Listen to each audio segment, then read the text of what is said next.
Isang mapagpalang linggo po sa ating lahat at ganun din po sa nanood po sa ating live. Bagong week na naman po ang ating kakaharapin, bagong pagsubok at bagong blessings na naman po ang marireceive natin. Kaya po ngayong linggo ay handa na po bang bawat isa na bigyan ng papuri ang ating Diyos? Amen! Kung handa na po ang bawat isa, tayo po ay magsitayo na. At paki-open na rin po ang ating Bible sa Proverbs 18 verse 15. Say amen po pag nakita na.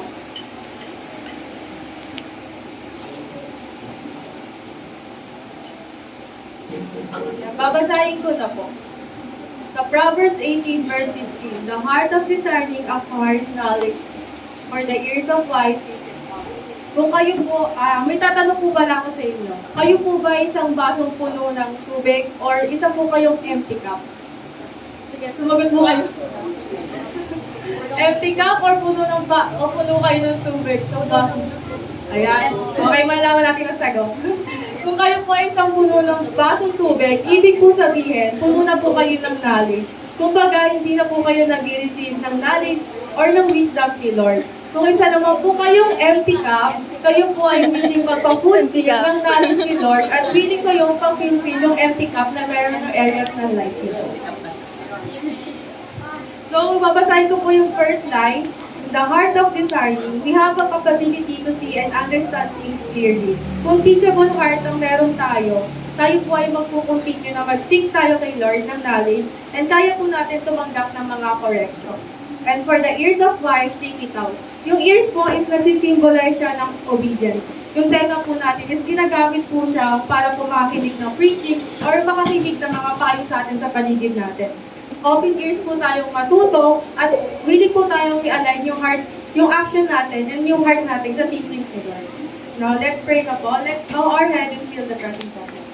Thank you, Lord, sa araw na to. Thank you po, Lord, sa linggo na ito pinagkaloob mo sa amin, Lord God. Thank you po sa time ng bawat isa, Lord God, kahit na alam ko na busy po ang bawat isa, Lord God, may mga iba't ibang obligasyon na ginagampanan ng bawat tao, Lord God. Pero, Lord God, nandito po kami upang makahanap ng pahingahan sa inyo, Lord God, makahanap ng masasandalan na salita niyo, Lord God. Lord God, kayo na po, Lord God, ang mag-fulfill sa mga empty cup na areas ng life po namin, Lord God. Lord God, kayo lang din po sana ang pagsikan namin ng knowledge, Lord God, ng wisdom, Lord God, at ng advice, Lord God. Sa'yo lang po kami sana mag-seek ng help, Lord God. Lord God, tulungan niyo po kami na mahanap yung mga questions sa life namin, Lord God, yung empty cup na meron kami, Lord God. Kayo na po ang bahala sa amin, Lord God, at gabayan niyo din po, Lord God, ang gagamitin niyo po ngayong araw na to, Lord God, sa Word of God. Ngayon na si Teacher Kyla, Lord God, ganun din po sa Teacher Kids na si Teacher Queen, Lord God, ganun din po ang mga worship team, Lord God. Itago niyo din po sila sa inyo din po ng Lord God, at ikaw lang po sana ang mapurihan ngayong linggo na to, Lord God. Lord God, ito lang ang po sa aming dalangin in Jesus' name as we pray po. Amen and amen.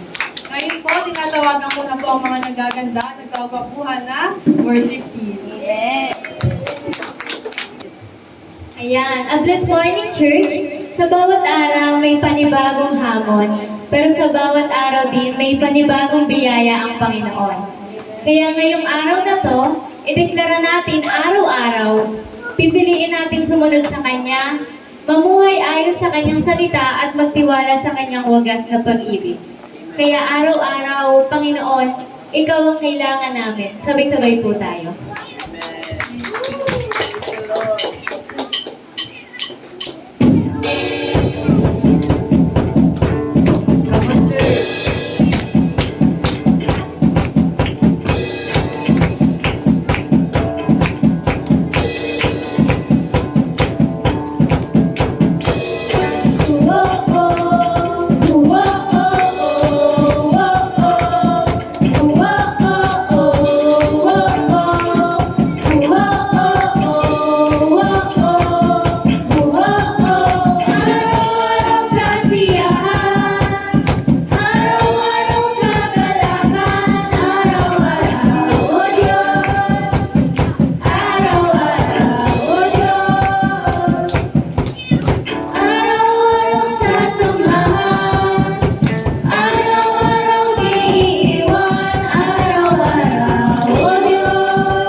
maging panahon, ano man ang pagkakataon, ano man ang maging sitwasyon, ika'y pupurihin.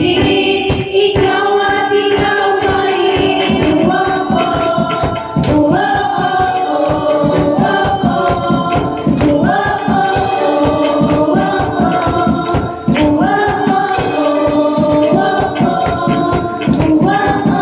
Araw-araw kasiyahan, araw-araw kagalakan, araw-araw, O Diyos, araw-araw, O Diyos. Araw-araw sasamahan, araw-araw di iiwan, araw-araw, O Diyos, araw-araw, O Diyos. Ano man ang maging panahon, ano man ang pagkakataon, ano man ang maging sitwasyon, ika'y pupurihin. Ikaw at ikaw pa rin.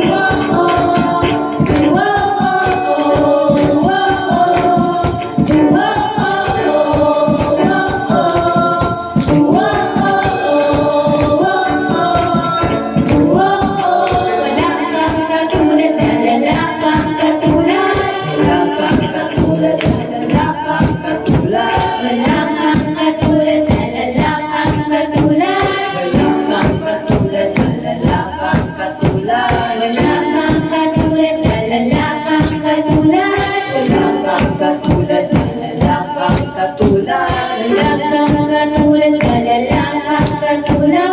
Wala kang katulad, wala kang katulad. Ano man ang maging panahon, ano man ang pagkakataon, ano man ang maging sitwasyon, ika'y pupurihin.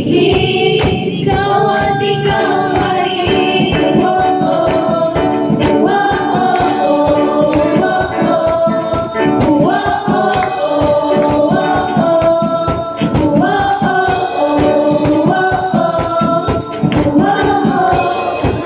Manang maging panahon, ano man ang pagkakataon, ano man ang maging sitwasyon, ika'y pupurihin.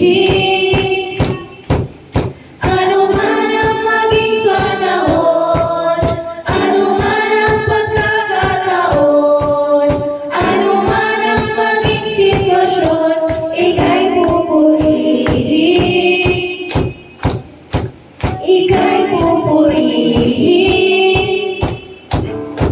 Ikaw at ikaw pa rin. Lord, we are coming up to the heart of worship. It's all about you. Hindi ito tungkol sa galing namin, kundi sa puso't namin nagmamahal at naglilingkod sa iyo. Amen.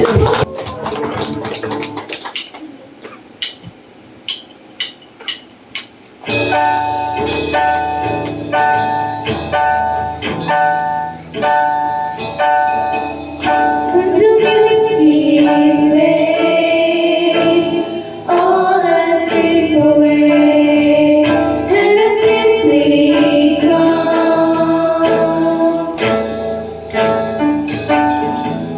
knowing just to bring something that's a bird to a blessed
dahil pwede kaming lumapit sa iyo, sa presensya mo. May kapayapaan na tunay na tahanan ang aming mga puso.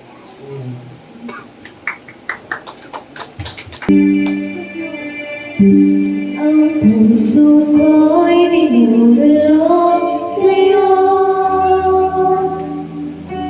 Nagpapakumbaba, nagsusumamo.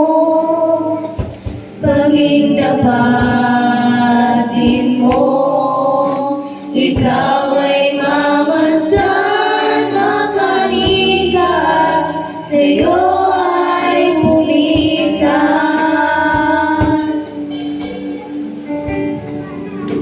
Ang puso ko'y dinudulog sa'yo. Nagpapakumbaba, nagsusumamo.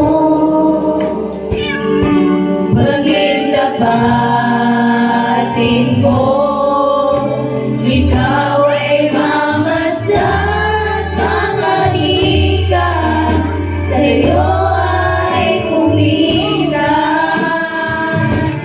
Loobin mo ang buhay ko'y maging banal mong tahanan. Luklukan ang iyong wagas na pagsinta. Daluyan ng walang hanggang mga paburit pagsamba.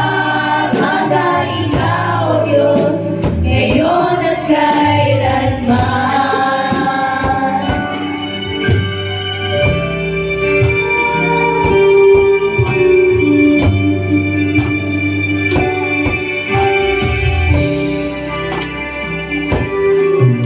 Ang puso ko'y dinudulog sa'yo. Nagpapakumbaba, nagsusumamo. Paging dapatin mo, ikaw ay mamasdan, makaniga, sa'yo ay pumisan. Loobin mo ang buhay ko'y maging banal mong tahanan. Luklukan ang iyong wagas na pagsinta.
aming mga puso na ginagabayan niyo po at pinoprotektahan sa mga pagsubok at nilalaki niyo ang aming loob para po makapagpatuloy po kami sa aming mga buhay.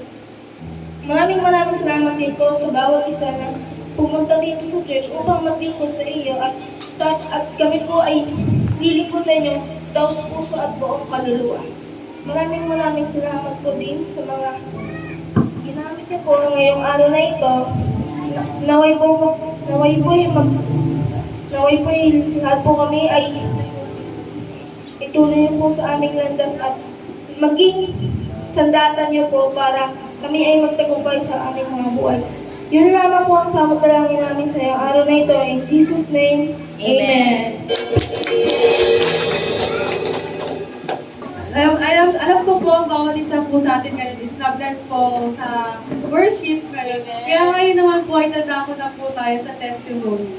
Ang mga gusto pong mag-share ng testimony, mumuna lamang po kayo sa harap.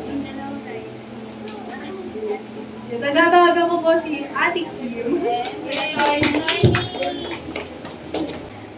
Hello, good morning po, church. Namiss ko po kayo. So, ngayon po, masaya po ako kasi naka-attend na po ulit ako. And magtutuloy-tuloy na po ito. Ayun po. I-share ko lang po sa inyo kung gaano po kabuti si Lord sa buhay ko po. So, ayun po, sobrang saya ko po ngayon and sobrang nagpapasalamat po ako sa ating Panginoon kasi wala po ako ngayon kung nasan man po ako, kung hindi po dahil sa Kanya. And i-share ko po sa inyo yung kabutihan po ni Lord sa college journey ko po. So, ayun po. Magpakilala ka muna. Ay, ako po si Ate Kim. Saka yung course mo yung mga ganun. Ay, Marami kasi hindi nakakakilala. Ay, sige po. Introduce yourself. I am Kimberly A. Atiza po. I took Bachelor of Science in Legal Management at Bulacan State University, May Campus. Yan yung mga background. And ayun po, hindi po ako lahat yun. Si Lord po ang gumawa nun at ako po ay isang vessel lamang.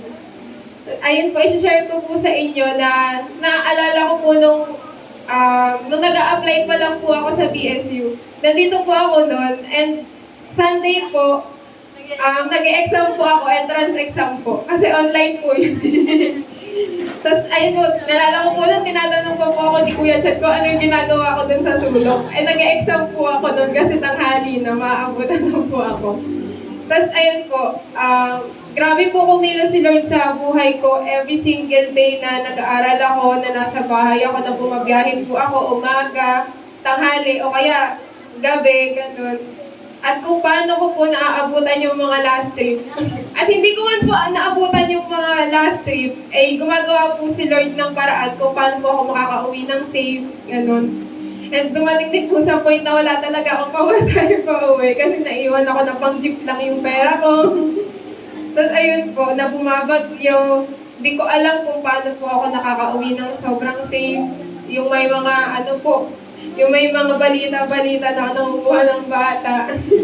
Naglalakad po ako ng mga 9:30 po dyan sa kanto kapag wala na po talaga akong pera. Or malungkot po ako sa exam, kaya gusto ko po maglakad pa rin.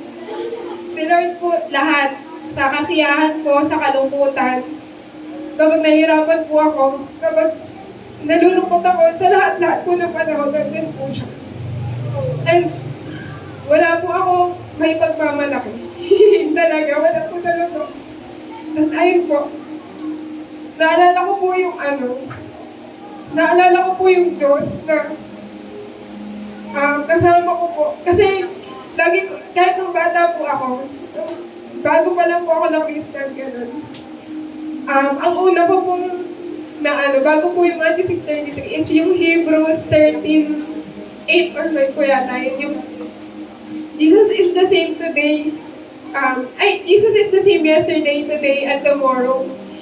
And nakita ko po yun sa buhay ko na kahit anong panahon, kahit anong sitwasyon, siya pa rin po yung Diyos na naglagay sa akin ng pangarap, naglagay sa akin ng buhay. And lahat po ng pinangako po niya sa akin, nakita ko po yun, hindi po kasi nakikita lang yun sa resulta na eh. Nakikita po yun sa journey, sa process. Hindi man po laging pleasure natin or comfort natin yung nangyayari. Pero nandun po si Lord kahit uncomfortable po tayo kasi binabago niya po yun. Hindi niya po binabago lang yung sitwasyon. Tayo yung puso po natin yung binabago niya.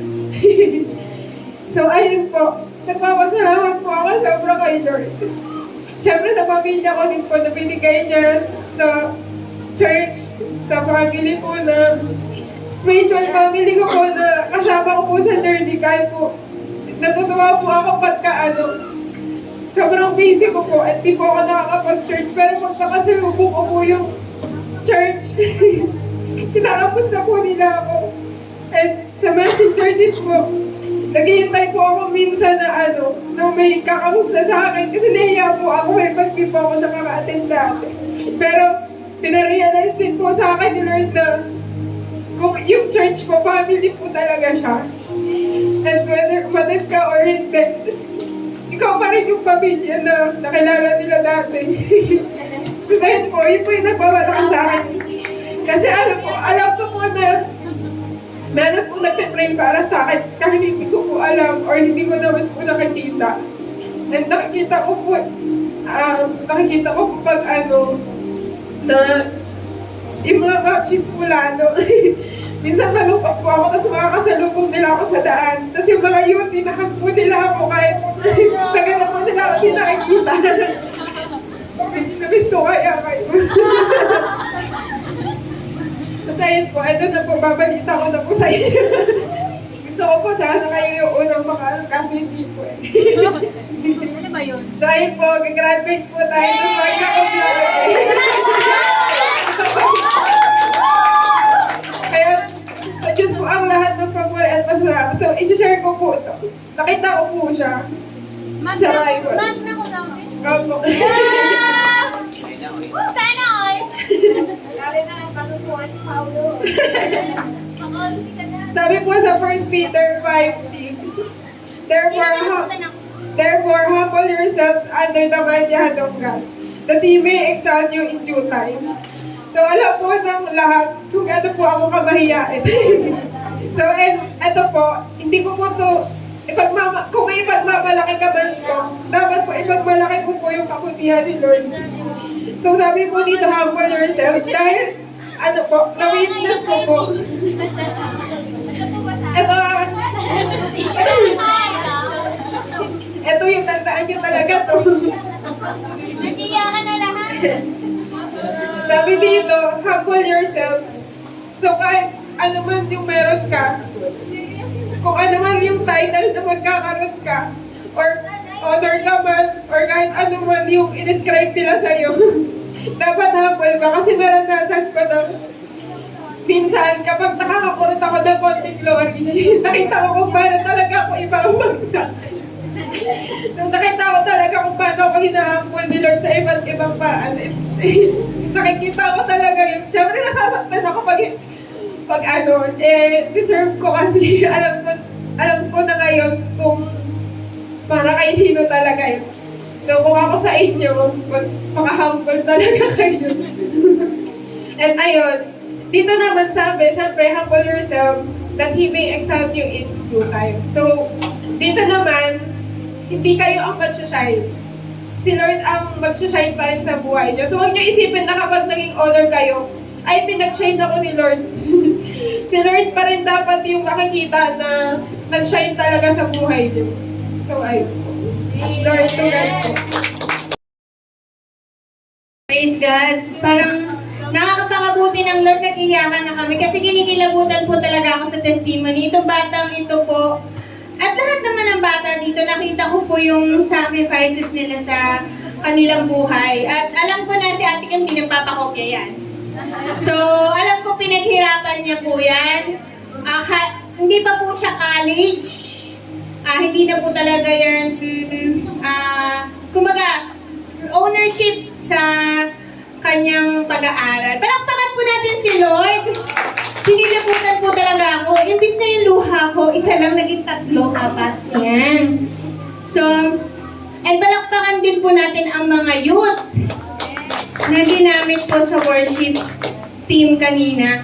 Ano po yung na-experience natin na nakita natin sila dito? Ang ganda po ng future ng church. Di ba po? Ako po sabi ko sa kanila, kanina bago po kami mag-pray, na-excite na ako na magkaanak. Sabi ko ganun kasi gusto ko ma-meet ng anak ko tong mga magagaling na bata na to. Kasi in my, for sure, napaka-bless ng anak ko na palibutan nyo kasi alam kong magiging good influence kayo. Amen po? Kasi ang sarap na magiging safe siya kasi may mga ate at kuya na nagtuturo sa kanya kung paano maglingkod. Kaya palakpakan po natin ang mga youth. Salamat sa sacrifices na pinagkaloob nyo sa simbahan. Nagbibigay po sila ng oras para po mag-practice. Alam niyo po ba yon? Tapos, minimit nila si Kuya Jonathan dito sa church. Tapos nagpa-practice sila up until what time? 3 until 6. Nagbibigay sila ng time sa Lord. Napakabuti po ng Lord kasi si Lord po yung nagbe-bless po sa bawat isa. Tapos ang lahat naman po ay nagbibigay po ng oras. Amen po? Amen. So, yung Thanksgiving ko din po, gusto ko rin po magpasalamat sa Panginoon. Yung pong Psalm 31 verse 15. Sabi niya po, my time is all in your hands. Sabi po ng Lord. And alam ko po na yung love po ay it reflects po yung love. Diba po? Yung time kasi, hindi mo na siya mababalik. Halimbawa, itong oras na to, hindi mo na siya maibabalik. So, yung reflection ko po ng birthday ko is teach us to numbers our days. Diba po? Sabi po sa Bible, turuan po tayo na i-appreciate yung bawat araw sa ating buhay. And from that on, kapag meron kang reality na ang oras ay mahalaga, gagamitin niyo po ito sa tama. Amen po? Sino dito yung oras mo talaga sobrang importante? Ganon din po ang Lord. Binibigyan niya po ng pagpapahalaga ang oras ng bawat isa.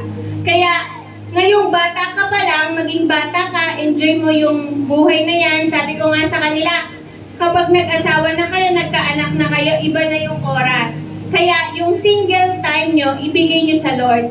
And ako po, nagpapasalamat ako kay Lord kasi nagkaroon kami ng time ng nanay ko na makapag-banding kahapon. So, minsan kapag busy yung anak, wala nang oras sa pamilya, di ba? In my case, ang nanay ko ang walang oras sa akin. Ang nanay ko ang busy. So ngayon, ang ginawa namin ng kapatid ko, kasi lagi siyang nakapokus sa mga apo, sa tatay ko. So yung kaming dalawa ng kapatid ko, na pangalawa, parang anak mo din kami. So nagsisit kami ng time sa nanay ko. Alam niyo po, ginawa namin sa nanay ko, kinidnap namin. Kinidnap po namin si nanay kasi nakakapag-banding naman po kami kay tatay. Parang si nanay yung hindi namin nakakausap. Eh nakakatuwa po dahil sabi ko kay nanay, bigyan mo din kami ng oras. Kasi hindi lang man puro-puro apo. Ganun pala yung lola, no? Ang dami nang dumadagdag sa lola at lolo. Meron ng, hindi lang anak ang magiging bibigyan niya ng oras, may apo na. So, parang yung anak, dati yung anak yung inaalagaan, ngayon yung apo naman. So, ngayon, maraming, pag naging lola ka na, ang dami mo nang iniisip. Parang may apo, anak, asawa, 3 na. Pero pag nanay ka, anak at asawa. Diba po? So, nung kinidnap namin yung nanay ko, na-miss ko talaga yung Lord na parang sabi ko, ang sarap ng may nanay. Diba? Ang sarap ng may time kayong dalawa. So, yun yung pinagpapasalamat ko kay Lord na itong ang nanay ko, kahit na hindi ako magaling, pag sinabi ng nanay kong magaling ako, parang sabi ko, ano ba naman, itong ba nakikita nito sa akin? So yun lang, nagpapasalamat ako na kayong yung oras na binibigay sa inyo ng Lord, i-spend nyo sa mga magulang nyo. Kasi pag nag-asawa na kayo, mamimiss nyo yung nanay nyo. Yun yung namimiss ko kasi. Namimiss ko yung nanay ko, namimiss ko yung luto niya. Pag may asawa ka na, ikaw magluluto. Di ba? Ikaw ang mamamblema sa lahat. Kaya kayong may mga nanay pa, may mga hindi pa kayo nag-aasawa, bakit sa kasal, bakit umiiyak yung mga mag-aasawa? Hindi sila umiiyak dahil mag-aasawa sila. Kasi masaya sila yun, ikakasal sila sa mahal nila sa buhay. Kaya sila umiiyak, aalis na sila sa nanay at tatay nila. So, nung nag-asawa ako, miss ko ang nanay at tatay ko. Kasi, ang nanay at tatay ko, hindi ako naglalaba, masyado. Kumbaga, ang nanay at tatay ko po, parang, kung napanood nyo na yung Tangerine na movie, ang nanay at tatay ko po, pagkadating ako galing sa school, aasikasuhin na nila yung ulam, parang ganun po yung sitwasyon ko. Kaya, enjoy nyo yung pagiging single. Kasi pag meron na naman kayong bagong responsibility, mamimiss nyo yung galit ng nanay nyo, mamimiss nyo yung sigaw ng tatay nyo. Kasi ang kasama nyo na ay asawa nyo. So yun, nagpapasalamat ako kay Lord sa oras kahapon na nakapag-banding kami ng nanay ko. So yun lang, yung oras na kasama nyo yung nanay nyo ngayon at ang tatay nyo ngayon, pahalagahan nyo yan. Kasi dadating yung time, mamimiss nyo sila. Yun lang naman po yung sa akin ng Lord kahapon. So, ayan, napaiyak ko pa. Nakakaiyak po kasi talaga yung Happy Mother's Day. Ayan. Nakakamiss po kasi talaga yung oras sa family. Amen po? So ngayon naman po, dito po sa Lord, ngayon po, I'm so honored na i-introduce ko tao na to, na gagamitin ng Lord. Napakaganda niya today. And I'm so happy for her, for being so courageous na mag-preach talaga. This is her second time. And yung first time, nag-preach siya sa online ako. Nasa Manila po kasi ako noon. And sobrang blessed natin na merong Ate Kyla na nandito ngayon. And let's pray for Ate Kyla that she will be filled by the Holy Spirit. That every word that He will teach us will really kumurot sa puso natin ngayong araw na to. O baka nagiging callous heart na tayo. Every time na may tatayo dito, wag natin i-judge yung edad, ano yung natapos, ano yung ginagawa, let's see Ate Kyla as someone na ginagamit ng Lord as a microphone. Amen po? Amen. Dito sa simbahan natin, we will not judge each and every one of us kung bata ka, baby ka, mukha kang baby. Sa atin dito, we will respect each other kahit bata o matanda. Amen?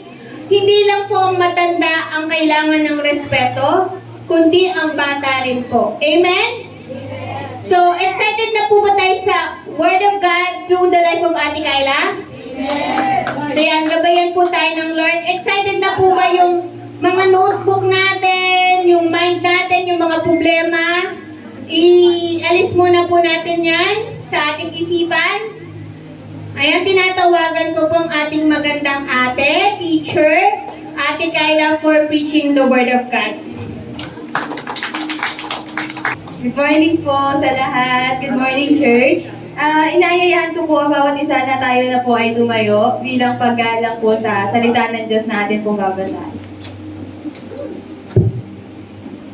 Ayan, praise God. Nakakatuwa po kanina yung sa worship team sa lahat na talagang lahat tayo po work in progress. Amen po ba? Talagang si Lord, binibigyan niya tayo ng everyday chance na magbago yung buhay natin at totoo po talaga yung quote na malayo pa, pero malayo na po ang bawat isa. Amen. Kasi kasama natin si Lord. So ngayon po, sabay-sabay po nating basahin yung Bible verse po na atin pong pag-aaralan ngayon. Galing po sa Proverbs chapter 10 verse 14, yung ASND version po, yung pangalawa po sa dyan po sa slide, yung Tagalog version, sabay-sabay natin pong basahin. Nagdagdag ng kaalaman ang taong may karunungan, ngunit ang mga hangal ay nagsasalita tungkol sa kanyang kapahamakan. Sa English po, sa NIV, the wise store up knowledge, but the mouth of a fool invites ruin. So, let's pray po.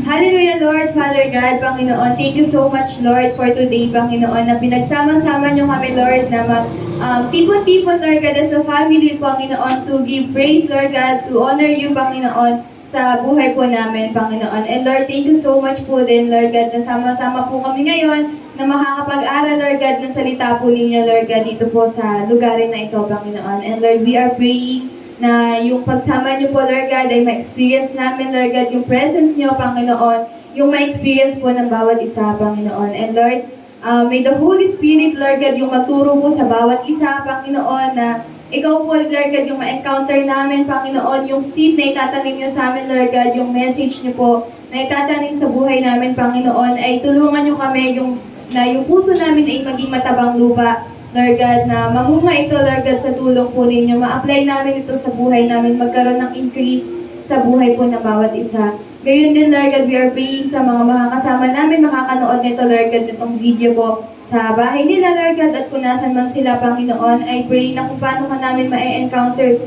dito sa lugar na ito, Lord God, ay ma-experience ka din nila sa kung nasan man sila, Panginoon. We are praying din po sa mga kasama namin, Lord God, na may karamdaman, Panginoon, may yung mga reason kung bakit wala po sila dito, Panginoon. We are praying for na i-heal niyo po sila, Lord God, sila Tita Kay, na magkaroon po sila, ma-experience sila yung healing na nanggagaling po sa inyo, Panginoon. Gayon din yung iba namin kasama po, Lord God, na wala po dito, Panginoon. Yung mga pinagdadaanan namin, Panginoon, I pray na masurrender po namin ito sa inyo. Makita ka namin, Lord God, sa mga pinagdadaanan namin, Lord God.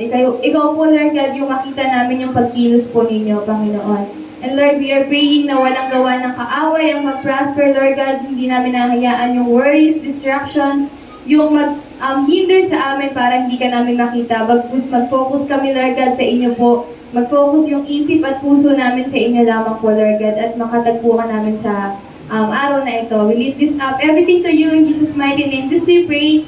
Amen and amen. Maaari na po ang bawat isa. So, yung topic po natin sa araw na to, continuation lang po siya ng series na, isa po sa mga series na patuloy po nating inaaral linggo-linggo, yung Wise Son series, na ang isang characteristic po ng isang wise son ni God ay teachable siya po. Meron siyang heart na handa pong magpaturo kay God mismo, and even doon sa mga tao or channels na ginagamit ni God na turuan po tayong lahat. So, una po nating inaral doon, yung consistent po siya. Yung isang anak ng Diyos na teachable, consistent siya at intentional po siyang nag-aaral ng Word of God. Na kahit minsan ang hirap mag-show up sa pag-aaral ng Word of God, nag-show up siya. Kahit na may kahit pa. At isa pa po, yung pangalawa nating inaral is nakikinig po siya with the intention to obey. Hindi lang siya nakikinig na papakinggan na lang niya yung Word of God, kundi nakikinig siya kasi gusto niya pong sundin si God at gusto niyang ma-experience yung pagkilos ni Lord sa buhay niya. At last Sunday po, pinag-aralan din natin na ang isang wise son, isang teachable, continuous siyang nag-aaral at continuous po siyang nag-grow.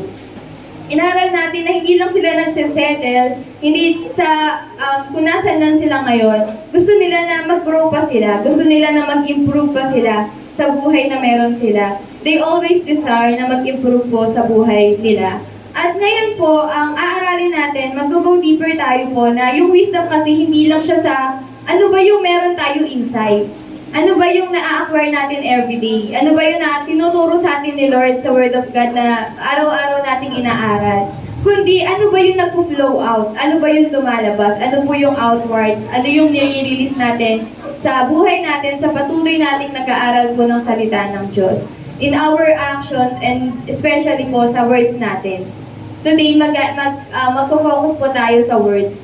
na ano yung lumalabas sa words natin. So, ang title po ng topic natin ngayon, yung sa number 4, In and Out of the Wise and the Fool. Galing po sa Proverbs chapter 10, verse 14. So, bago po tayo dumako doon sa verse na yon, alamin muna natin po yung context ng verse, nung ano ba yung mga cultures nila before, para mas maintindihan po natin yung verse, yung hinuhugot ni Solomon po dati, at ano ba yung theme ng buong Proverbs. So sa Proverbs po, yung theme niya, punong-puno po siya ng mga text, ng mga phrases, ng mga verse, na patuloy nilang kino-contrast, dinidifferentiate, ano po ba yung pinagkaiba ng wise sa foolish. At yung kunyari po, yung meron din doon na mga, ano ba yung pinagkaiba ng masipag sa mga tamad, at marami pa pong iba. So, kumbaga parang, yung Proverbs punong-puno po siya ng mga practical ways kung paano po tayo magiging wise,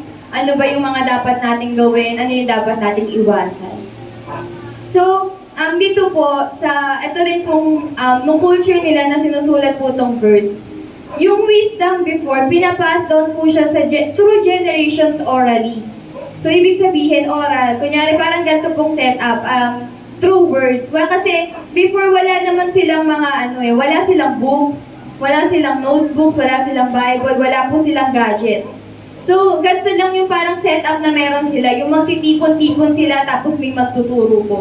Tapos, kunyari, for example, before, na yung father tuturuan niya yung anak niya, or yung teacher tuturuan niya yung disciple niya. So, ganun po siya. Hindi siya katulad today na sobrang, for example, ganito, nagtitipon-tipon tayo po, pero pwede natin siyang i-replay. Kasi nag-post siya sa YouTube. Tapos, pwede rin tayong mag-take notes. Katulad po nung ginagawa ng mga kasama po natin, yung mga youth, nagtitake notes sila. Dati, talagang literal na oral lang. So, hindi siya ganun ka-accessible. Kaya, dun sa second bullet po, sinabi dun na yung storing up before, yung kapag nag-i-store up ka ng knowledge, hindi lang siya basta minememorize mo lang siya, or nagtitake notes ka. Nag-i-involve yun na nagkakaroon ka ng reflection sa buhay mo. Nagkakaroon ka ng humility. Yung humility, yung talagang character na kailangan natin para maging teachable tayo po. At merong application. Kasi dahil hindi siya ganun ka-accessible, ang best way na maalala mo siya, i-apply mo siya sa buhay mo. Para sure ka na pag madadala mo na siya in everyday living mo, in everyday life mo, kasi na-apply mo siya sa life mo eh. Hindi ka man nakapag-take notes, pero nadala mo na siya sa life mo, na-apply mo siya. At sinabi rin po na isa sa mga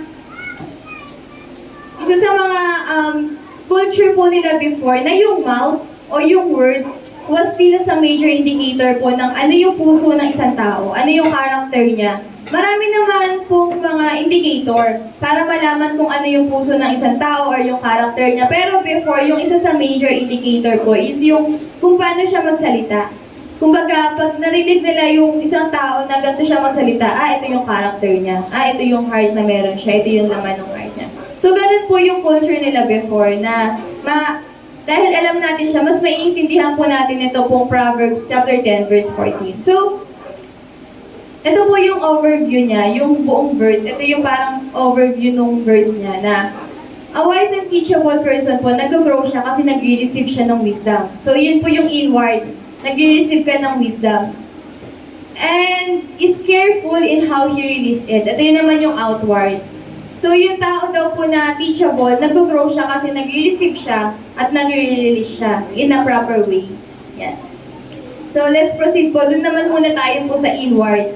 Paano nga ba yung right way na mag-inward ka? Ano ba yung right way na mag-receive tayo, mag-store up ng knowledge po? So, sabi po yun sa first phrase ng chapter ng verse po na ito, sabi doon that the wise store up knowledge. So, dito po, parang ina-emphasize dito sa first phrase na to, yung inner life ng isang wise and teachable person. Na bago po tayo nag-show up na papakita natin na meron tayong wisdom, ganyan, ano ba muna yung nire-receive natin? Ano ba muna yung pinoprotect natin? Ano ba muna yung natatanggap natin from the Lord? At paano po natin siya nagagawa? So,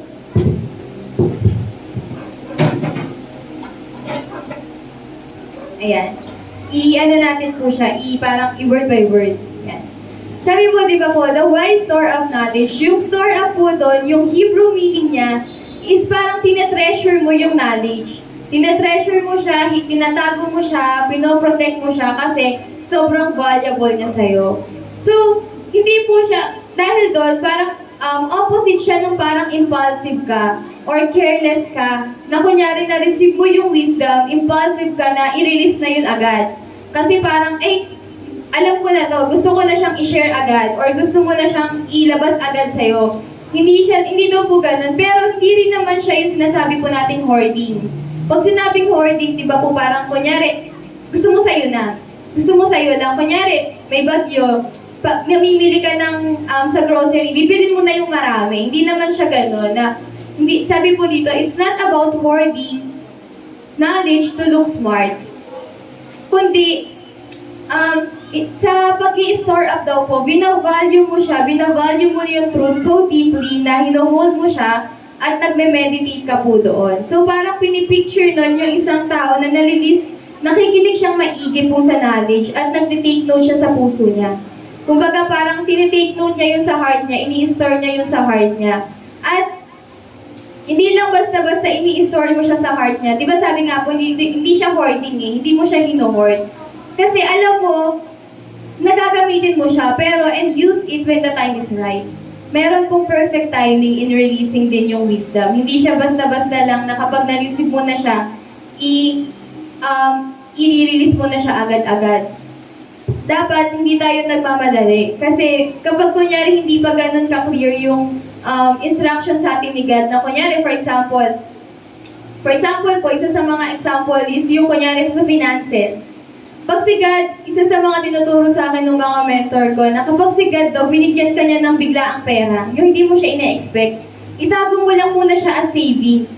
Kesa magkamali ka na bumili ka ng kung ano-ano na hindi mo naman kailangan. Kasi yun, nagkaroon ka ng maraming pera, bibilin ko na yung kailangan. Yung ganto, yung ganyan. Pero habang hindi pa sinasabi ni Lord sa'yo kung saan mo siya gagamitin, itago mo lang muna siya. Kasi si God, kapag nagbigay siya sa'yo, complete yun Bibigyan ka niya, pero bibigyan ka rin niya ng tamang way kung paano mo siya gagamitin. At tamang timing kung kailan mo siya gagamitin. At ganun din po sa wisdom, dapat hindi tayo nagmamadali na ginagamit siya. Kasi merong proper way, merong right timing in applying it. Kasi kapag nagmadali ka, pwedeng magkamali ka.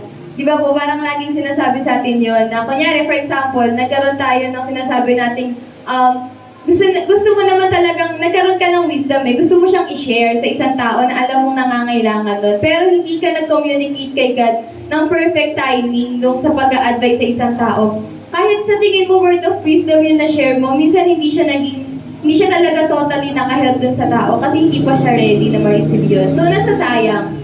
Kaya dapat laging, pag binavalue natin yung wisdom, alam din po natin yung when the time is right, na gagamitin po natin yun. So, yung pag-i-store up dito, para ka daw po nag-i-store up sa isang vault na hindi mo siya nilalak dun away forever, pero pinoprotect mo siya kung kailan, until it needed the most. Parang pinoprotect mo siya hanggang sa kailanganin mo na siya talaga po. Kumbaga, parang hindi mo hinahayaan na masayang lang siya, kundi pinoprotect mo siya hanggang sa kailan mo talaga siya pinakakailangan. So, dun po sa binalikan natin kanina, yung sa culture, eto siya po. Ayan, ganito yung process nilang mag-aral before. Ganito yung process nila na mag-acquire, mag-store up ng knowledge dun sa generation na meron sila, na pinagkaiba dun sa kung paano tayo po sa ngayon. First po, nire-receive nila po yun through listening. Yung parang, nare-receive nila po yung wisdom through, kunyari, yung mga storytellings, yung mga parables, yung mga proverbs, yung mga teachings na ganito, gatherings. Tapos, yung mga wise, nakikinig sila, umuupo sila, nakikinig sila po, at ino-honor nila yung voice nung nagsasalita. After nun, pagkatapos nilang ma-receive yun, tinatandaan po nila yun through memorization and meditation. Pag sinabi pong ganun, parang inuulit-ulit nila po yun sa isip nila, slowly, pero minsan malakas, ganyan. Tapos, daily po, minsan daily siya na inuulit-ulit nila yung napag-aralan nila para ma-internalize nila po yun sa puso nila. Yung maintindihan nila po yun ng bongga. Kumbaga, minimemorize nila po yun kasi wala silang access sa taking notes. So, ganun sila, minimemorize nila po yun. Tapos, even kunyari, meron silang mga tasks na gagawin everyday. Binibigkas nila yung inaaral, yung proverbs na naaral nila para maalala po nila yun. And even meditation. Pag sinabing meditation po sa Hebrew, parang inuulit-ulit mo siyang nire-rehearse, pinamatter, until na maging part mo siya. It becomes part of you po. Na parang, nasa ano mo na siya, nasa buhay mo na siya, na kung paano ka mag-isip, ganun na yung, kung paano ka mag-isip, ganun na siya. At higit sa lahat po, yung last process nila is ina-apply nila po yun through wise living. Ina-apply nila yon kasi yung wise person po, pag meron siya natutunan, ina-adjust niya yung buhay niya dun sa natutunan niya na yon para maging one siya dun sa natutunan niya po. At yung application, yung best evidence ng true, na nag-i-store ka talaga po ng knowledge. Na, kasi sabi kapag daw po natutunan mo before, dapat isabuhay mo siya. At uulit lang siya. In-apply mo siya, tapos yung mga naka-apply, tinuturo din nila yon at merong makaka-receive ulit through listening, tapos uulit po yung process ng gano'n. At di ba sabi po, yung application, sabi dito, yung sa wise naman po, skillful siya, practically wise, discerning in real life situations. Yung mga wise lang yung umaabot po dito sa process ng last. Yung na-apply nila yun through wise living. Kasi yung application ng knowledge, yun yung masasabi na wise ka na yun, na-apply mo siya in real life situations. Sa buong buhay mo, na-apply mo yung tinuturo ni Lord sa'yo, yung knowledge na na-receive mo po. So, ganun yung pag-store up na sinasabi po. At today, ibang-iba na siya. Hindi na siya katulad before na ganito. Ngayon, sobrang accessible na ng pag-store up ng knowledge. Pwedeng, yung number 1, reading your Bible daily. Ang dami na nating access po sa Bible. Ang daming ng Bible na available. May hard copies, may soft copies. Ang daming translations, may English, may Tagalog, may Pinoy version. Kumbaga, sobrang buti ni Lord na ang dami nating access po sa pag-i-store up ng knowledge. And even dun sa pag-learn from mistakes.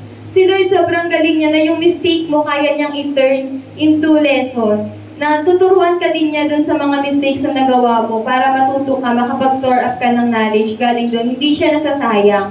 Hindi nasasayang yung mistakes natin kasi meron tayo natututunan dun. And even yung pag-write down lessons from sermons, yung pag-asking for feedback. Kasi pag nag-a-ask tayo ng feedback, nalalaman natin yung mga room for improvements natin, ano na ba yung improvements natin. At even po yung pag-filter natin, ano ba yung feed natin sa heart and mind natin. Kasi yung pag-i-store up ng knowledge, dapat filter mo, ano ba yung pinapakain mo saan ka ba nag-i-spend ng time. Yung bang ini-spend mong time, nakaka-help pa siya sa'yo para magkaroon ka ng knowledge. Yun bang pinapasok mong mga conversations, nakaka-help pa siya sa'yo para magkaroon ka ng knowledge. Or nag-i-stagnant ka na lang, hindi ka na nag-i-increase. At dahil po ganun, tingnan natin na kung ito sobrang accessible na today, this generation, yung pag-acquire ng knowledge, pag-store up ng knowledge, ano daw ba yung kind of knowledge are we storing? Full buo tayo ng God's truth or just worldly opinions? Kasi lagi natin tandaan po na kung ano yung ini-store natin sa puso natin will come out.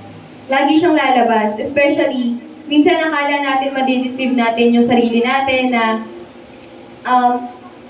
tawag dito, kaya mong gumawa ng mga magbulaklak na salita, pero inside hindi ka pala okay. Pero darating yung time na si God mismo yung magpapalabas kung ano yung nasa heart mo. For example, pag nape-pressure ka, or nakakaranas ka ng conflict, or in every decision making, lalabas kung ano yung nasa heart mo. Big and small decision making, mapapakita mo ano yung nasa heart na meron ka. So sa next phrase po, dito sa outward naman, so kung ayun yung inward, paano naman natin siya ilalabas, i-release sa outward? Sabi po dito, yung mouth of fool, but the mouth of the fool invites ruin. So dito naman, nagdi-deal naman po tayo sa kung ano yung lumalabas sa tao, ano yung nire-release niya. Okay, so, ayan, start po tayo dito sa mouth. yung mouth, sa Hebrew, hindi lang siya basta-basta yung lips, yung mouth natin, yung organ. Kundi, it refers po din sa words natin, sa tone and attitude natin, sa habits of expression natin, yung the way someone always talk, uplifting ba siya, sarcastic ba siya, galit ba siya palagi. So, ganun po nila na i-interpret yung mouth sa Hebrews. At sinabi po ni Jesus Christ sa atin sa Luke chapter 6 verse 45 na out of the abundance of the heart, the mouth speaks. So, ito yung sinasabi natin kanina po na kung ano yung lumalabas sa bibig natin, yun yung nasa loob natin. Kung sabi po na what's coming out of the mouth shows what's being stored inside. Ano ba yun nasa heart natin? Pwedeng sabihin po ng mga tao na parang, ay hindi, nagpapakatotoo lang naman ako, kaya ako nasabi yun, or hindi ganito lang kasi talaga ako magsalita. Pero yung Bible, sinasabi sa atin na wala tayong excuse sa paggamit natin ng words. Kasi yung Bible, sinasabi niya dito po sa Luke chapter 6 verse 45 na yung words mo, nire-reveal nun yung heart mo. Kahit na kunyari, hindi ko lang na control. Pero, kung ano man yung lumabas sa words mo, yun talaga yung nasa heart mo. Yun yung gusto mo talagang sabihin. At, dito po, yung sa full naman, sa Hebrew, yung full, tinatawag sila pong arrogant. Sila yung mga close-minded peeps. Sila yung mga self-confident. At yung katulad ng last Sunday, na sila yung mga know-it-all type. Yung alam ko na yan mindset. Meron silang mga alam ko na yan mindset. Kung yung mga wise, nag-i-store sila ng wisdom. Yung mga full, nag-i-spill sila palagi. Lagi nilang ini-spill, lagi silang nasasalita. Ganyan. Sabi rin po dito, yung mga full din, sila yung nag-refuse ng correction. Nag-refuse sila pag may nag-correct sila, sa kanila ayaw nila yun. Most of the time, yung mga full, hindi naman sila yung walang alam eh. Minsan may mga alam naman talaga sila, marami silang alam, pero naglalak sila ng humility. Yun yung isa sa root cause bakit hindi natututo po yung mga mangmang dahil sa pride. Merong pride, ang daming nagtuturo sa kanila, pero merong pride. Yung pride yung ayaw mong matuto ka. Yung pride yung ayaw mong magpatama. Yung pride yung ayaw mong tinuturuan ka. Ayaw mong tanggapin na may mas matalino sa'yo. Kaya kahit ilang beses ka nang nagkamali, inuulit mo pa rin. Nagkakamali at nagkakamali ka pa rin. Kasi merong pride na nagbablind sa'yo sa wisdom. Merong pride na nagbablind sa'yo na gusto ni Lord na matuto ka, pero dahil may pride, hindi ka natututo. So kaya yung mga tao, nag-i-stay sila na mangmang doon sa different areas of their life. Pwedeng full pa rin sa ganitong area, ganyan, kasi merong pride na nandun sa heart, sa area na yun. Kaya sabi dito po, dapat lagi tayong merong pinapractice yung humility. Kasi yung humility talaga yung character na mag-help sa atin na maging teachable. Yung humility yung character na mag-help sa'yo na tanggapin na mali ka para magkaroon ka ng actions na itama mo yung pagkakamali mo. At yun po, yung mouth of fool, yung mga mouth words na sinasabi ng isang fool, always and always nag-i-invite siya ng ruin. Lagi pong siyang nag-i-invite ng ruin. Sa Hebrew yung sinasabi po doon, yung meaning niya is crushing downfall that is close or approaching. Kumbaga sure siya na darating, hindi man agad-agad, hindi man instant na ma-experience mo yung distractions, hindi man agad-agad na ma-experience mo yung parang consequences ng mga words na sinasabi ng isang fool. Pero, slow but sure, merong consequences yon. Merong downfall na mangyayari, merong distractions na mangyayari. Hindi laging biglaan, minsan unti-unti. For example, dahil hindi ka nagpapag-guide kay God kung paano ka magsasalita, hindi mo na napapansin punong-puno na pala ng harsh or hurtful comments or words yung heart mo, sinasabi mo siya sa mga tao, nagkakaroon tuloy ng broken relationships. Kasi nasasaktan na pala sila in how you speak, tapos nagkakaroon na rin ng broken trust, at umaabot din siya na nagkakaroon ka po ng shame and consequences, namimiss mo na rin yung mga blessings, dahil hindi tayo nagpapag-guide kay God on how we speak. Hanggang sa dumating yung point na nagkakaroon tayo ng spiritual death, na nafe-feel mo yun, nafe-feel mo na unti-unti kang lumalayo sa presensya ng Panginoon. At dahil doon, unti-unti mong na-experience na parang lumalayo ka sa plans niya, nawawala sa iyo yung joy, nawawala sa iyo yung peace. At dito po sabi din na yung every careless, prideful, or harmful word, mga seed yan eh. Mga seed po yan, mga seed siya na tinatanim natin. Nag-i-invite siya ng destruction and harm. Not just toward others, but back towards you. Hindi lang sa mga taong nakapaligid sa'yo na kinakausap mo, kundi even dun sa nagsasalita. Sila mismo na-experience nila yung destruction, sila mismo na-experience nila yung downfall ng dahil lang sa pagsasalita ng mga careless, prideful, and harmful words. So ito yung mga example po nun. Marami pong mga examples ng mga mouth of fool, pero ito po yung iba sa mga example niyan. Na first yung pride, yung hindi ko na kailangan pakinggan yan kasi alam ko na yan eh. So hindi ka na nakikinig. So kunyari kapag may nag-correct sa'yo, hindi mo na siya nire-receive. Hindi kasi sasabihin mo sa kanya, hindi ko na kailangan pakinggan yan eh, alam ko na yan. Or kaya yung number 2, joke lang, pagkatapos mo magsabi ng mean comment. Or parang pagkatapos ng, uy, wag kang ma-offend, hindi ano-ano lang to, pero nakaka-offend yung sinabi mo. Ganyan. Yung number 3 naman po, yung totoo lang naman yun.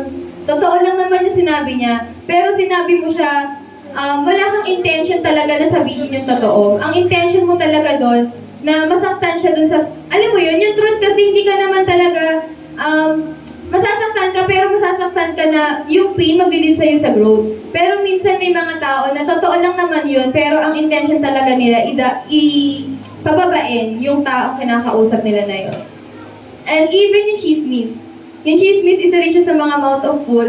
Kasi yung chismis, minsan, dinidisguise natin siya na, ay, hindi, concerned lang naman kami, kay ganito, ganyan. Pag-pray natin na ganito yung nangyari. Pero, nag-turn out na siya na, ay, wala na, nagiging chismis na siya. Alam mo na yung buong buhay nung kung sino man yung pagpe-pray mo. Ito lang naman sana yung area ng pagpe-pray. Pero even yung mga dati nilang nagawa na pag-usapan na na-chismis na siya, ganyan.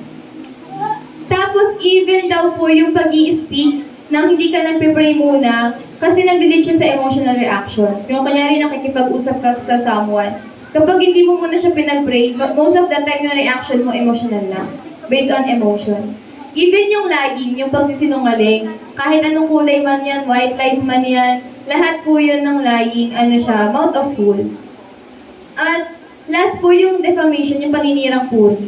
Sobrang isa sa mga mouth of fool yung paninirang puri. Kasi yung paninirang puri, never siyang nag-cause ng kagandahan sa buhay ng isang tao. Lagi siyang distractions lang yung nakakos niya sa buhay ng isang tao. Laging sa ikaka-down lang ng tao na yun, hindi sa ika-i-increase mo ng tao na yun. And yun talaga yung intention nun yung paninirang puri.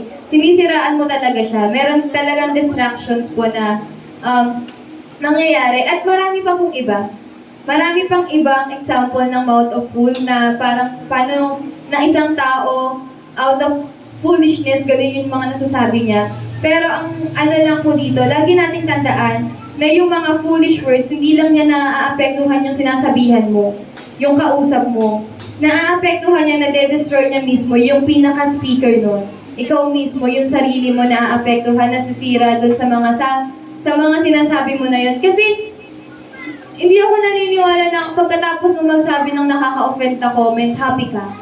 Or at peace ka. Merong something talaga na hindi okay, ganyan. Or even siguro, dahil nga sabi nga ni Lord, na kung ano yung lumalabas sa'yo, yun yung nasa heart mo. So, ibig sabihin, ikaw mismo hindi ka okay from the inside. Kaya mo siya nasasabi sa outside. So, ganun po, yung lagi nating tatandaan din that words are powerful. They can build up or they can destroy other people. Kaya lagi mo tatanungin yung sarili mo before you speak, bago ka magsalita ng something. Tanungin mo muna yung sarili mo, yung words ba na ini-store mo, nag-i-store ba siya ng peace sa makakausap mo, sa makasama mo, or nag-i-invite lang siya ng ruin sa tao? Yung people ba, better sila or more broken pagkatapos kang marinig magsalita? At yung words lagi mo tatandaan, seed siya. Kaya ano ba yung pinaplant mo sa other people gamit yung mga words na sinasabi mo? Ayan, sabi po dito that a wise son values wisdom inwardly bago siya mag-speak or acting outwardly. Inuuna niya munang mag-store ng wisdom bago siya magsalita. Hindi niya hinahayaan na yung sinasabi niya out of nowhere lang. Gusto niya nakaroot yun sa wisdom na in-store niya from the Lord. Kasi sabi po dito na what we store in our heart always show up kung paano tayo po magsalita. Yung mouth dito na sinasabi, in every way. Hindi lang yung kunyari nagsasalita ka lang na may kausap ka. Pwede rin siya yung kunyari nakikipag-chat ka. Pwede rin yung, kunyari yung bumubulong ka, akala mo walang nakakarinig sa'yo, pero naririnig ka ni Lord. Kahit yung kunyari nakamay ka, even yung pagpo-post sa social media, isa rin siyang form ng words. So dapat in every time na binibigyan tayo ni Lord ng ng opportunity na makapagsalita or ma-express yung sarili natin, lagi nating isipin na kung ano ba yung pinaplant natin sa other people, nagpa-plant pa tayo ng good or ng bad. So our application po, first paano natin ma-apply po yung Proverbs chapter 10 verse 14. Na mag-store tayo ng knowledge intentionally. Meron kang intention talaga, nag-i-spend ka talaga ng time, tapos nag-exert ka ng effort sa pag-store ng knowledge. Katulad po ng sabi sa Psalm 119 verse 11, I have hidden your words in my heart that I might not sin against you. Ilagay natin sa heart natin yung word ni God para yun yung makahelp sa atin na makaiwas tayong gumawa ng kasalanan or something na hindi nakakalugod kay God. And let's always choose to fill our hearts with God's truth and not the worldly noise. Kung ano man yung nasa paligid. Pwede kang mag-start small na, kunyari, 1 verse per day, i-meditate mo siya, or meron kang journal, nakakapag-wisdom journal ka. Hindi ka masyado nag-i-spend ng time sa scrolling, kundi nag-i-spend ka ng time sa pag-aaral ng Word of God. At i-replace mo yung constant noise. Yung kunyari, paulit-ulit kasi yung noise na yan yung social media, yung chismis, yung empty talk, with quiet moments with God. Kasi yun yung makaka-help sa'yo kung paano mo magagawa itong pangalawa po, kung paano mo mag-guard yung mouth mo carefully. Sabi sa atin sa James yan Sabi sa James na, dapat lagi tayong quick to listen. Makinig ka muna kay God bago ka magsalita. Sabi dito po, everyone should be quick to listen, slow to speak, and slow to become angry. Dapat lagi nating inaano sa heart natin na hindi tayo laging ready magsalita. Alam mo yun, parang mangyari lang gusto mo na magsasalita ka na agad, ganyan. Lagi tayong slow to speak. Hayaan natin si God na i-guide tayo in every words na lalabas sa bibig natin. Iwasan na natin yung mga chismis, yung mga sarcasm and sensitive jokes, yung mga harsh, prideful correction na without grace. Kasi God, kinokorek niya tayo with grace Kaya dapat, pag nagko-correct din tayo, dapat with grace din siya. With love. With care. At instead, lagi natin tatanungin every time bago tayo magsalita, will this bless or will this break other people? Mabe-bless ba sila or mabe-break ba sila kapag nagsalita ka? Tanungin din daw natin po yung pangalawang question na, is this the right time to say this? Alam mo ba na ito na ba yung right time? Ready na ba talaga yung kakausapin mo na makinig doon sa sasabihin mo? Kasi kung hindi, sayang lang. Sayang lang yung effort mo, sayang lang yung words na sasabihin mo sa kanya kung hindi pa pala siya ready i-receive yun. Magiging waste lang siya kasi hindi rin niya ma-apply sa buhay niya yun. At makikita ka lang na kontrabida malamang sa buhay niya.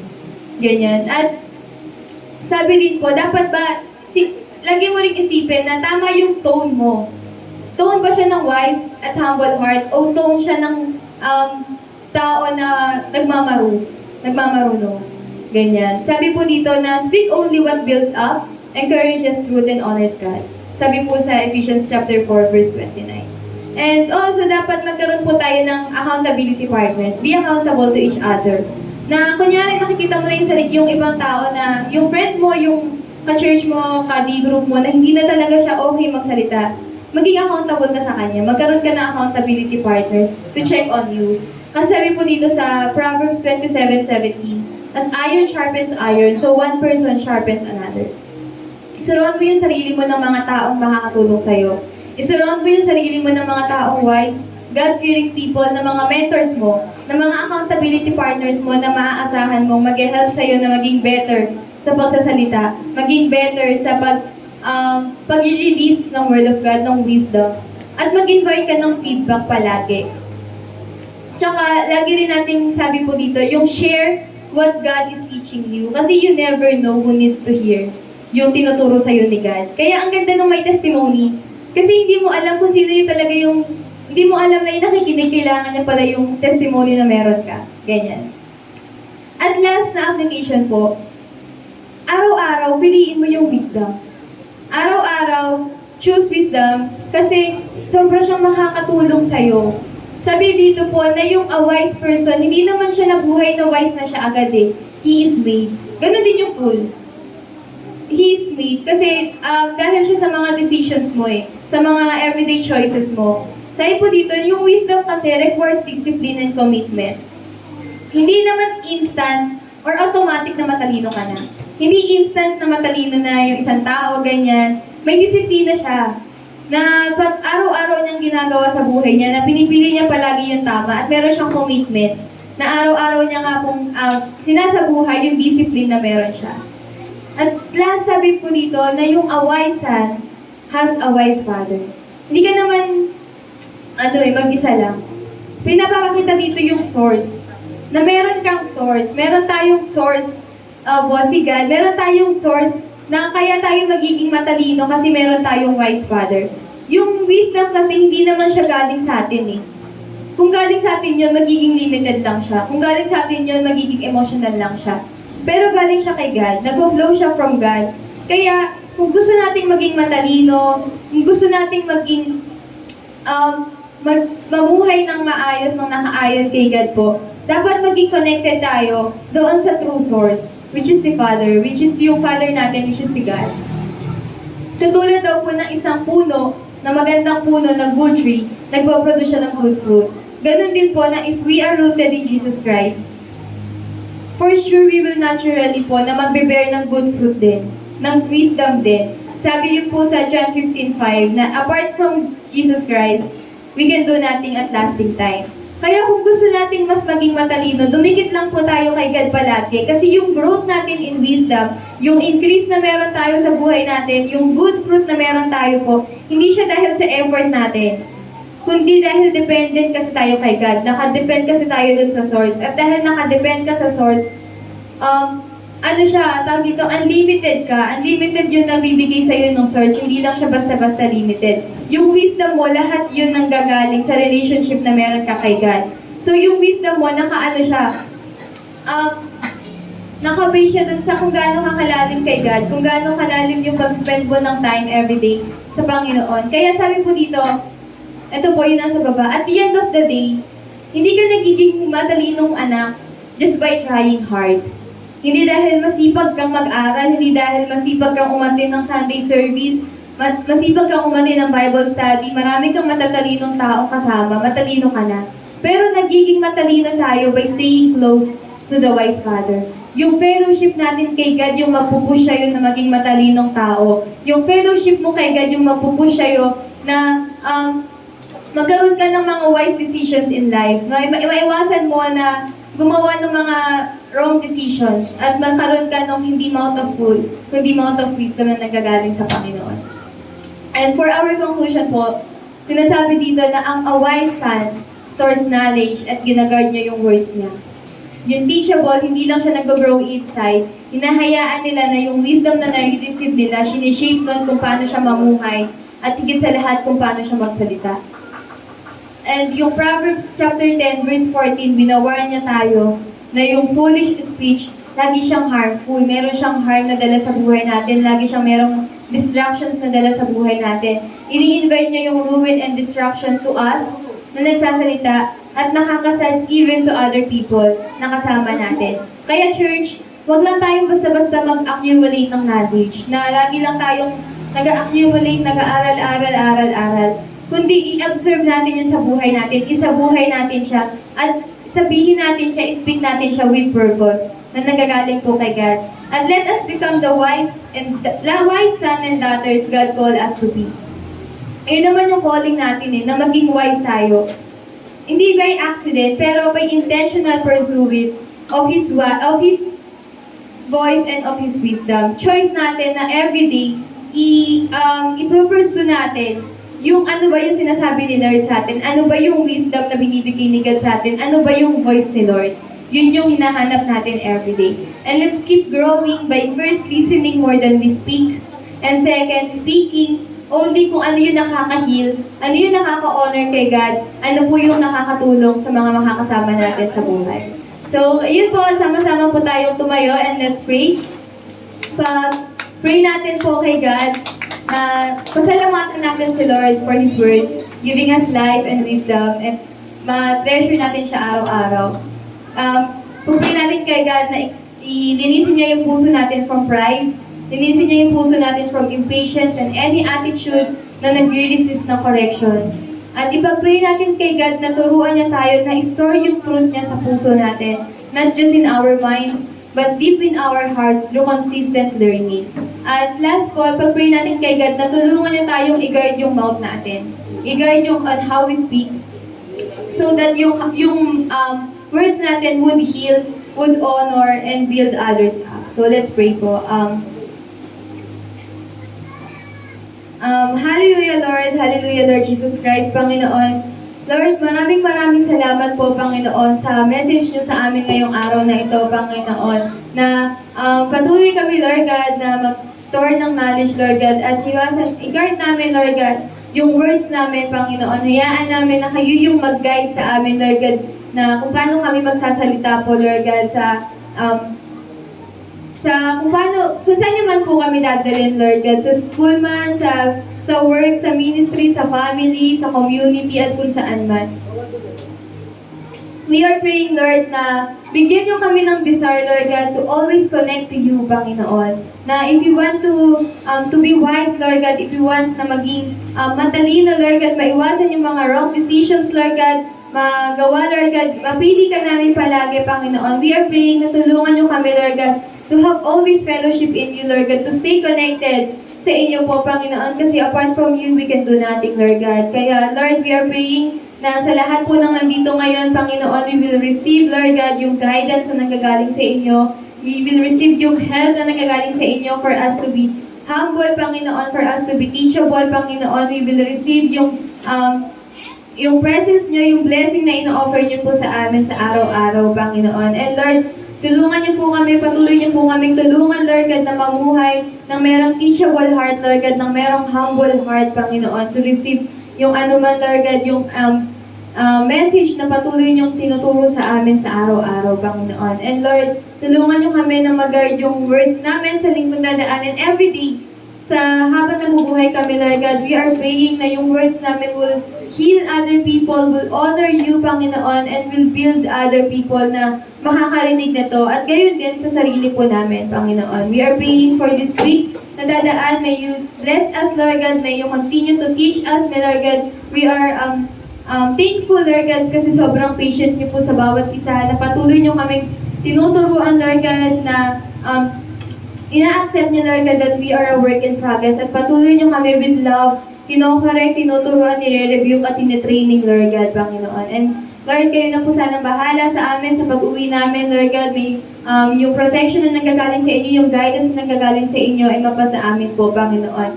Yun lamang po ang aming samadalangin in Jesus' name. This we pray. Amen and amen. Praise God! Kaya sama-sama po tayong magbigay papuri at pasasalamat dahil dinagdagan na naman ng ating Panginoon ang ating mga kaalaman.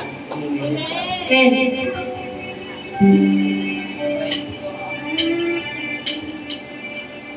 Ang puso ko'y dinudulog sa'yo. Nagpapakumbaba na susumamo. Paging dapatin mo, ikaw ay mamasdan, makaligaan sa'yo.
iyong wagas na pagsinta.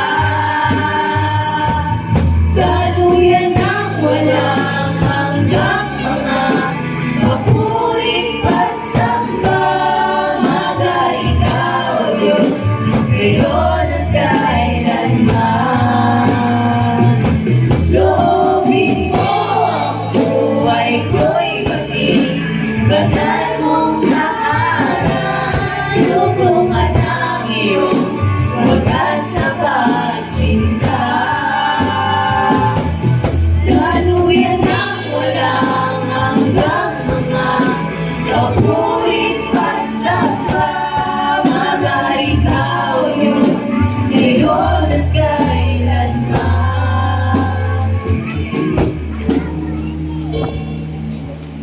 Magari ka, O Diyos,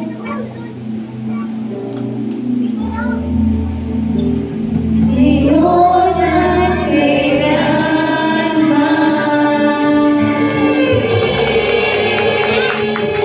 Let's pray. Hallelujah, Lord, hallelujah.